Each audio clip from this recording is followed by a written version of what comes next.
back, everyone. The quake itself struck 230 miles from Tokyo, but packed enough power to leave tall buildings swaying. CNN's Kwon Won was in a subway train when it struck, and she's now traveling north toward the disaster zone. Kwon, it must have been extremely scary. Tell us what it was like for you.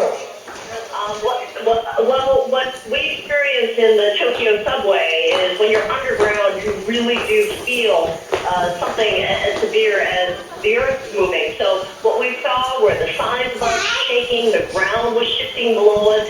People who were around us were quite alarmed, and it's important to know that this is a country that doesn't usually get alarmed, especially when we talk about earthquakes. So when you see everyone start to react, what that tells you is that this is a significant event.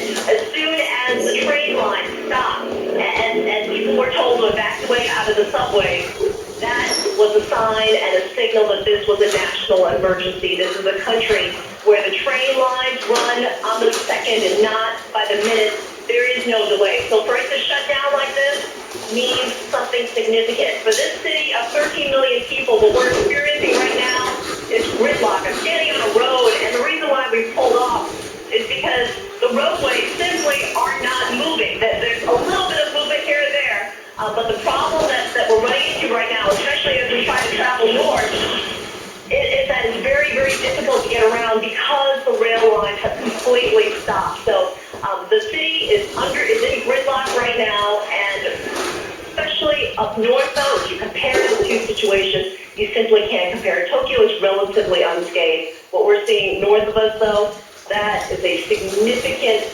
crisis on a number of fronts. Search and rescue, trying to deal with all of the fallout from the structural damage, from the infrastructure issues. So that it's simply, the scope of it is really difficult to imagine. And we may not know exactly what we're dealing with, Colin, until we see the sun come up. All right, Young La in Japan. She was underground when the earthquake struck, and you saw just a bit of some of the best video that we have of that catastrophic event. We actually just want to take a moment here, and the video and what you hear is some of the most striking, more than we can describe ourselves. So let's just take a minute. This is to begin. This is the moment the earthquake struck, and some of the video we're seeing. We need it. We need it.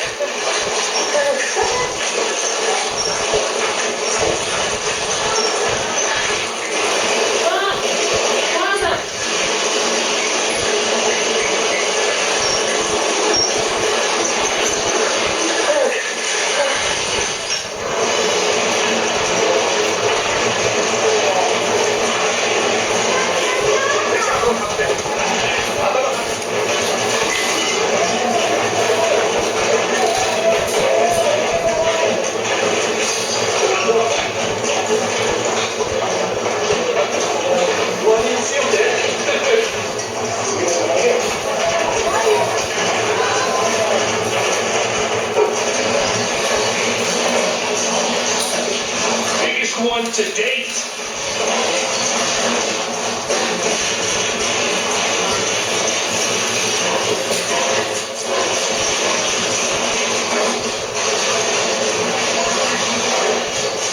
Oh my God. That is the biggest earthquake to date.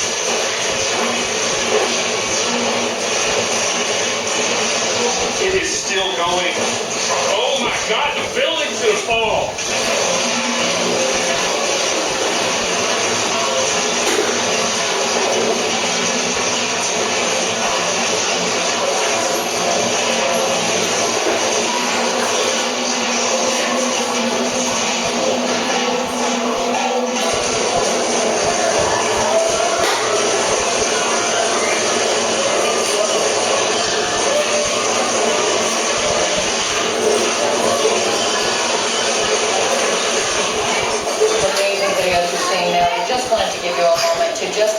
Maybe possibly couldn't experience it as people did as it was unfolding right where they live.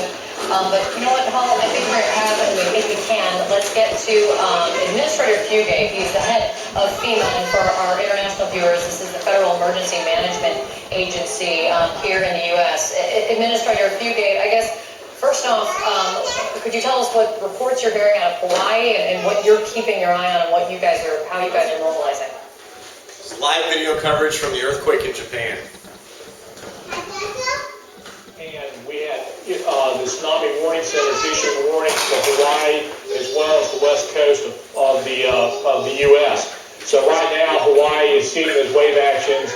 We're not seeing the devastation, but we are seeing wave action and really hope people stay out of the water and stay away from the water. And we're also preparing